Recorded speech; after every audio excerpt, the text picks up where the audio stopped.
Sound is one of the most important aspects of film. It can be the difference between completely immersing your audience and completely losing them. So today I'm going to show you why sound design is so important and how you can utilize it in your own films to enhance your visuals. We don't just want to use the audio that's available to us while filming. We actually want to carefully place and mix different elements so that we can draw viewers into the world and create a more 3D sound space. I'm going to start by putting some natural sounds or location sounds underneath.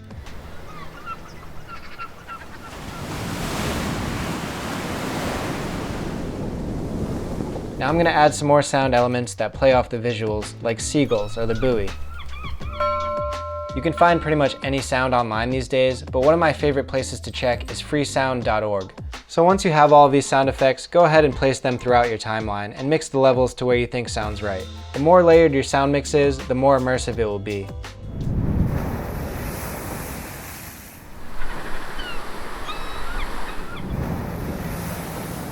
If you can't find high quality sounds that you need, you're going to have to use a technique known as Foley to produce the sounds yourself. For example, I needed some sounds of the squirrel running across the leaves and rocks. I set up a microphone, brought in some leaves, sticks, and bricks, and made a little Foley station. Similar to dubbing voiceovers, you just play the video through on silent and try to mimic the actions as they happen. This allows you to get really customized with the sounds and perfectly fit your video. Sometimes the best sound isn't always the most obvious, so get creative. A little bit goes a long way here, as you can see the difference this sound makes.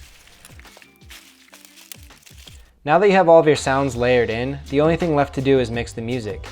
Make sure your music track doesn't bury your sound effects. A lot of times it doesn't need to be as loud as you may think, and utilize the sound effects to add intensity to certain areas. For example, this splash, which is already pretty effective with just music, but feels even more powerful with the sound of the waves crashing.